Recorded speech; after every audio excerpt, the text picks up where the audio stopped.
Good evening. Good to see everyone. Appreciate you being here tonight. I want to start off tonight, if you'll look in chapter 40, the last verse. Isaiah 40, the last verse.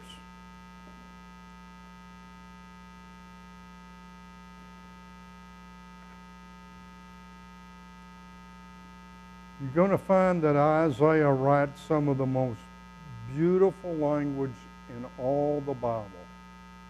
He uses such beautiful language, especially in the last chapters of the book. Notice what he says in chapter 40, verse 31.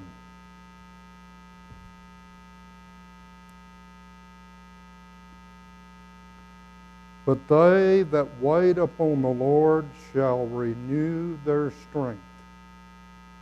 They shall mount up with wings as eagles. They shall run and not be weary. They shall walk and not faint. The problem is the waiting. They that wait upon the Lord. We want everything in our time limits. You know, if your foot's really hurting, and mine is, Linda kicked me. If your foot's really hurting, when do you want it to quit hurting? Right then. You don't want to wait. You want it to quit hurting right then. Okay, when your heart is hurting, when you are in tribulation, it's natural for us to want it to stop right then. That's not the way life works. Anybody who's lived very long knows that's not the way life works down here. And that's what he's saying. They that wait on the Lord. That's the hard part, is waiting on the Lord. But He'll be with us. If we are faithful to Him, He will never forsake us. No matter what happens down here, He is with us. And that's what we learn in chapter 40, verse number 31. Now, I want us to think about chapter 40 through 53.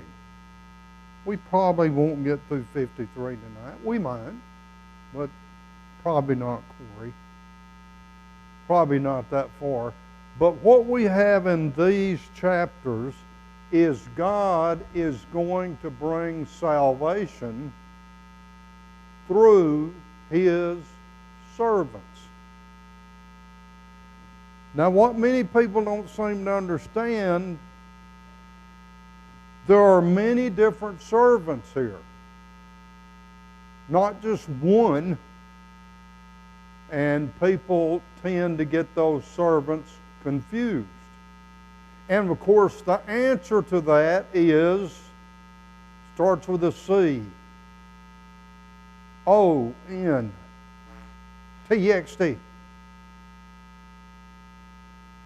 Context. That's the only way. If you look at the context very carefully, you'll be able to ascertain which servant he's talking about, because God is going to use many servants to bring about salvation for His people. Now remember, they have sinned. They are about to go into captivity. But God is telling them, yes, you're going to be punished. You're going to get double for your sins. And it's going to be horrible. But salvation will come to you through me, through my servants. Now look in chapter 41. Isaiah 41. Keep silence before me, O islands. Now, do you remember who he was talking to in chapter 40? He was talking to his own people. But in chapter 41, he's going to talk to the rest of the world. That's what he's talking about here in verse number 41. Let's just write down these servants so we don't get them confused.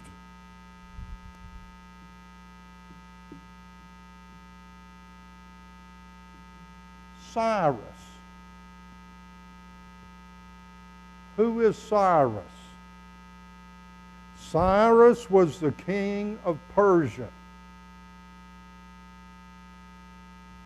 He defeated the Median Empire. After that time, the Persians and the Medes formed the Medo-Persian Empire, which becomes the strongest force in the world. Now, what does Cyrus have to do with bringing salvation to these people in Isaiah? Anybody know? He what?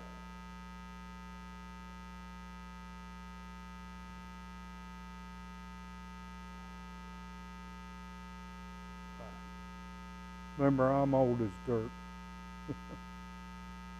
He's the one. They've been in captivity for 70 years. This is all in the future, but he writes about it like it's happening right then. Isaiah often does that. People can get confused if they're not careful. But Cyrus is the one who is going to say, we are going to let the Jews go back to their own home, and we're even going to finance it. You say, well, I can't believe a heathen would do that. Well, you look at some of the stuff we finance in America. Billions of dollars to our greatest enemies. Who would have thought that just a few years ago? Who would have thought that we would lift sanctions on Iran and thus they could raise millions of dollars and thus give to Hamas, which is now in a war with the Israelis? Who financed it? Nobody wants to come out and say it. We did. I don't care what party you are, what Democrat, Republican, whatever, we finance that. Where do you think they got the money? 3 years ago, they were busted. They had nothing.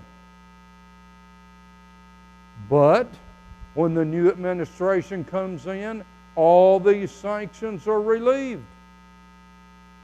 Now they have millions. Thus they can finance wars in the Middle East. And some of our soldiers are dying because of this, and some of our people are hostages. I tell you, politics is crazy. Well, why would Cyrus do that? Well, why would we do what we do? Politics is crazy. Cyrus let them go home. Now, he's not a believer in the true God. but God uses him. Just like he used other pagans to perform his will. He used Babylon to punish his people. They were heathens. So Cyrus is the first one. Let me show you the verse here, if I can find it. Cyrus, look at 41:2.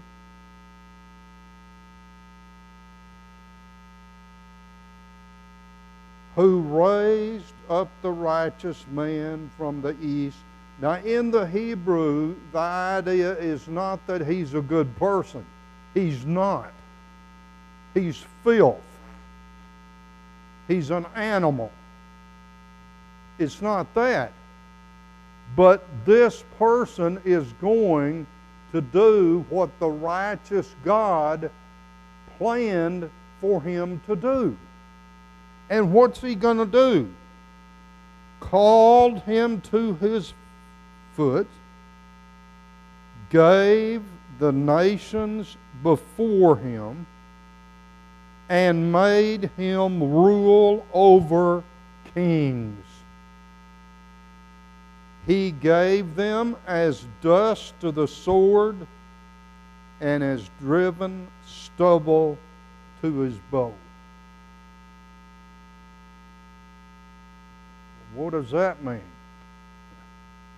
That means he whipped the tooth out of them. This guy is destroying everyone. And everyone is in fear, just like with Assyria. Well, this guy in verse number 2 we're not really given his name. If you'll look in chapter 44 and verse 28, chapter 44, verse 28,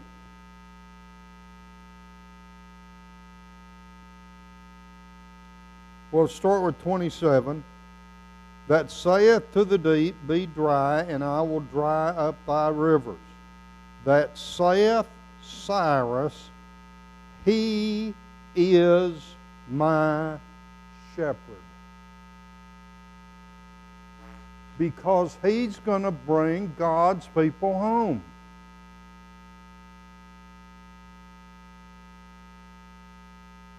He is my shepherd and shall perform all my pleasure. He's going to do what God wants him to do.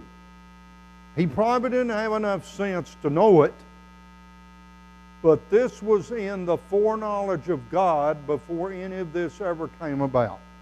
God knew what he was going to do. And Cyrus is going to be his shepherd, his servant. He's going to perform God's pleasure, even saying to Jerusalem, thou shalt be built. Who destroyed Jerusalem? Starts with a B. Babylon. Now this guy says, we're not only going to send them home, we're going to help rebuild. We rebuilt Iraq.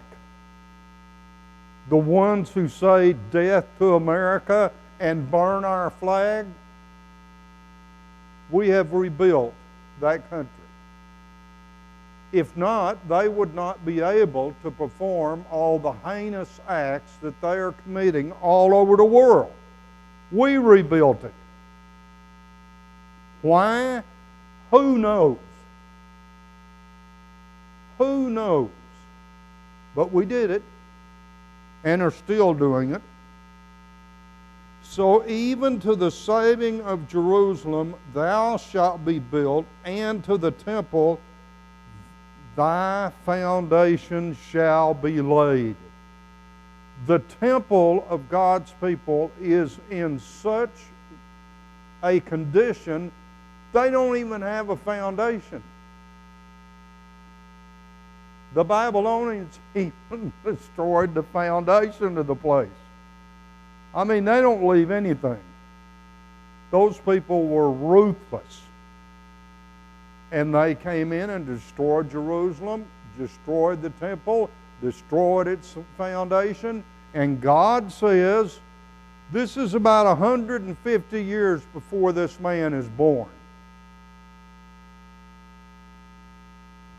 Now you see, that's why the liberals don't believe Isaiah wrote this. Because their question is, how could Isaiah have known that 150 years before it happened? Well, what's the only answer? God. God told him the future. But the liberal theologian does not believe in miracles. They don't believe in that. So you can't say Isaiah wrote this and here have him saying this man is going to do this 150 years before before the man is born. God knew. Those of us that believe the Bible, we know. Our God knows the future. Our God can prophesy through His prophets and tell about future events hundreds of years before they occur. He's going to say things about Christ 800 years before He leaves heaven and comes to earth. Now, how can He do this? He's inspired. Isaiah was inspired. The liberals don't believe in inspiration. So you cannot have a man telling about things 800 years before they occur. Because, see, then you got a miracle, and that busts up all their little theories. So that's the reason they say there's all these different authors of Isaiah, because they just can't admit that this could be happening. Now, the next servant is Israel. All right, where do you find that? 41:8. Real clear. He tells us, chapter 41 and verse number 8, but thou, Israel, and my servant Jacob, whom I have chosen, the seed of Abraham, my friend. Abraham's the only one in the Bible called the friend of God. Thou, whom I have taken from the ends of the earth, and called thee from the chief men thereof, and said unto thee, thou art my servant. I have chosen thee and not cast thee away. So what does he tell people he has chosen? What does he say to them in verse number 10? Do not fear, for I am with thee. That's what he says to his children. Did you know he says the same thing to us? Hebrews 13:5. Same thing is said to Christians. I will never leave thee. I will never forsake thee. As long as we are faithful to God, He will never depart from us. There's just one thing we got to do as His people. Just one little thing. Well, I guess not too little, but just one thing. Be faithful. And then He promises, I'll never leave you. I'll never forsake you. Okay, now, since he says right here very clearly that Israel is his servant, some people get this servant confused with the other servants. Well, here's the problem with that. In Isaiah 41:8,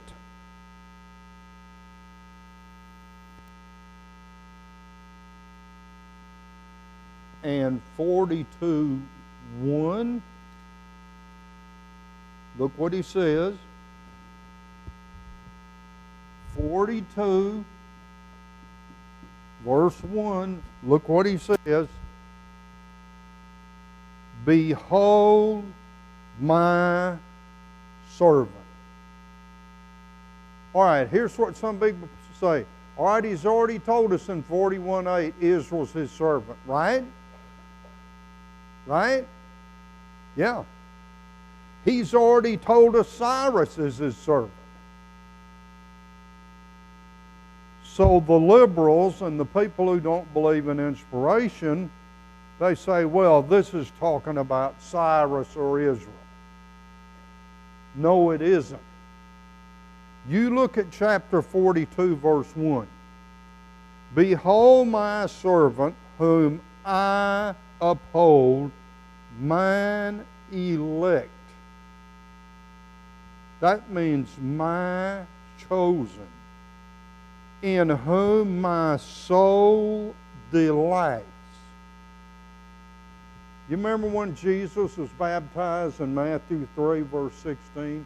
When he came up out of the water, a voice came from heaven which says, "This is my beloved Son, in whom I am well pleased." That's definitely a reference to this passage. Do you remember when he was on the Mount of Transfiguration and a cloud overshadowed the disciples? A voice came out of the cloud which says, "This is my beloved Son, in whom I am well pleased. Listen to him. I have put my Spirit upon him." After Jesus was baptized, what does it say? The Spirit came upon him like a dove. It didn't say it was a dove. I mean, don't get crazy on me. It wasn't some bird that came down on Jesus. Look at the language. It came on him like. Like is a metaphor. What was that, Corey? The third grade, we learned what a metaphor was? But when we study the Bible, boy, we forget metaphors and similes and hyperboles, personifications, yet they're used all through the Bible. I hated school from grade 1 through 12. I despised every minute. Now, I wish I had listened just a little, because then I would have known what a metaphor was, what a personification was. You know, if somebody asked me in high school, what's a metaphor? I'd have probably cussed at them, because I'd probably thought they were cussing at me. The Bible uses metaphors. The Spirit came on Jesus like a dove. Now, you've seen these churches of fire.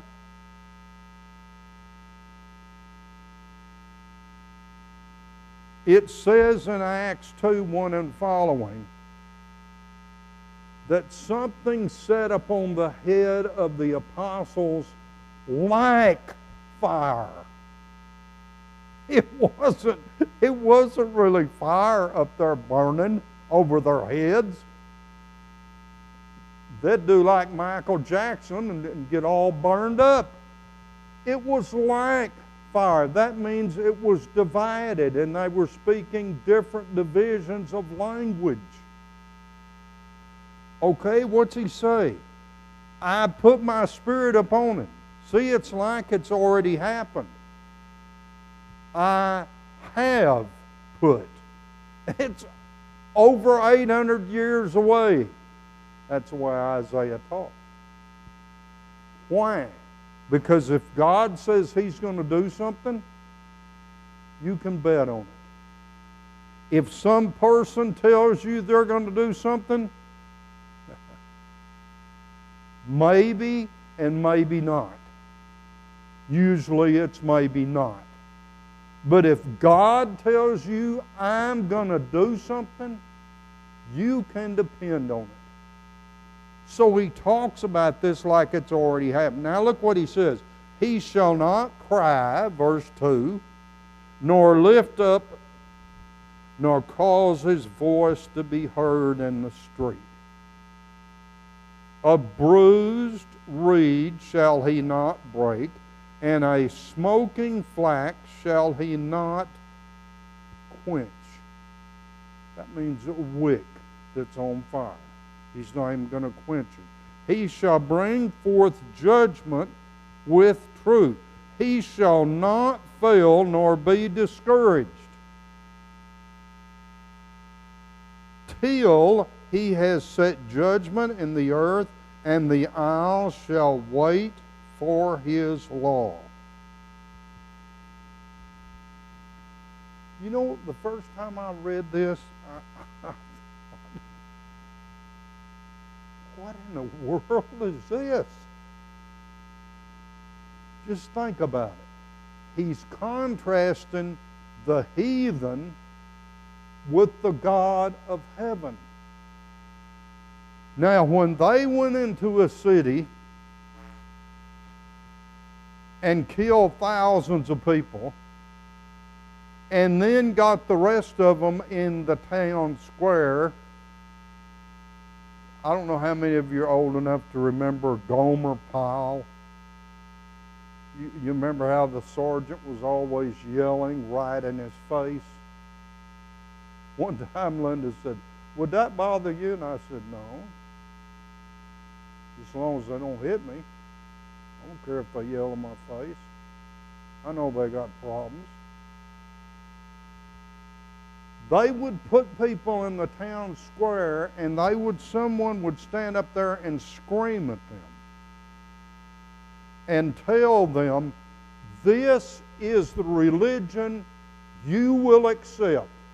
We will cut everyone's head off right now. It was forced. The religion was forced at the point of a sword or fire.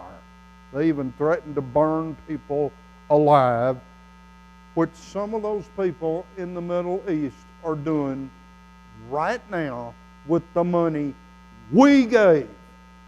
They're burning people, killing people, doing horrible things. And then when somebody strikes back, oh, well, that's not right. No, that sounds kind of funny, doesn't it? Jesus is different. He doesn't act like the dictators of the world. When people come into His kingdom, He doesn't force them. He doesn't act like these dictators then and now. He wasn't like that. So all this figurative language in verse 2 and 3 is really not that hard to understand if you consider the context of what's going on here. Jesus, Revelation 22:16, whosoever will, let him partake of the water of life freely. Jesus offers peace to you. He offers forgiveness of sins to you. But He doesn't make you accept it. It's whosoever will. Matthew 11:28. Come unto me, all you that labor and are heavy laden, and I will give you rest. Take my yoke upon you and learn of me, for I am meek and lowly in heart. It wasn't like these guys here. And you shall find rest unto your souls, for my yoke is easy and my burden is light. You see the difference in Jesus and these dictators then and now? That's all this is saying. You say, well, that means we can't boldly preach the truth. No, it does not mean that. Look at what it says. What is He going to do? What is He going to do? He's going to bring judgment unto truth. He's going to bring truth to the world. John 8:32, what did He say? You shall know the truth shall make you free. His kingdom is a kingdom of truth. You remember when He was before Pilate, and Pilate says, well, are you a king? John 18:36, Jesus said, my kingdom's not of this world. If my kingdom were of this world, my servants would fight that I would not be delivered. They were ready to fight. His disciples were ready to fight, and He told them, no, we're not going to do that. And so He tells Pilate, if my kingdom were of this world, my servants would fight. For this cause was I born, to this end came I into the world, that I should bear witness unto the truth. This is why I was born. This is why I am here, to bring truth. Now, Pilate, skeptical, ungodly, unreasonable, says to himself, oh, brother, we got the King of Truth here. And he realized Jesus was not a physical threat to the Roman Empire. When Jesus said, I came to bear witness of the truth, Pilate said, what is truth? Skeptical. He didn't believe there was truth. Most people don't today. That's why you can't say one thing in religion is right and another thing is wrong. You can't say that anymore in this country. Or you're not supposed to, because that's politically incorrect. You get canceled out. Well, he told the truth. People were not ready to accept it. They're not ready now. What is it going to take for us to accept it? What is it going to take for us to realize what's going on in the world and in the church? What's it going to take? I don't know. I've tried to figure that out for about 50 years. I hadn't figured it out. I don't know. I don't know what is going to motivate people to love truth, to love judgment, to love mercy, to love compassion. I don't know how to get people to do that when they're just determined, I'm not going to do I had one of the members of my family tell me one time, I told them what it was all about, and they said, I'm not going to do that. I said, you're not? No, I'm not going to do that. And I don't want to ever talk about it again. You know what I said? Okay. When somebody says to me, I don't even want to talk about it, I'm not going to cast my pearls before swine. I'm not going to continue. Oh, please, please listen. They don't want to listen. These people don't want to listen. So Isaiah tells them about these three servants that are going to come in the name of the Lord, and they are going to bring salvation to God's people. Cyrus is going to deliver them from captivity. The Jewish people are to be a light to the world. They're God's chosen people. They were. They're not now. They were to be a light to the world. And what did Jesus say to the Christians? You are the light of the world. Here's Israel, God's servant, to be a light to a world that was so dark we can't even imagine it. You think it's bad in America? You think these killings and stuff are bad? This is kindergarten compared to the ancient world. Do you know in the ancient world you could kill your wife? If she just did something you didn't like, just take her out and cut her head off. Burn the toast. Didn't put the jelly on right. Fried the wrong egg. You got 2 eggs there, she fried the wrong one. Get rid of her. Women had no rights. A slave had more rights than a woman. Life was cheap. Killing infants was something that was done all the time. We're seeing that in the Middle East. Can you imagine cutting off a baby's head? Can you imagine somebody that defiled, that far gone? That's the way they were in the ancient world. They burned their babies to the fire gods. Very, very evil. Now we're getting more and more like them, but we're not even close. In America, it's still the best thing there is in this ungodly world. Now what's he saying?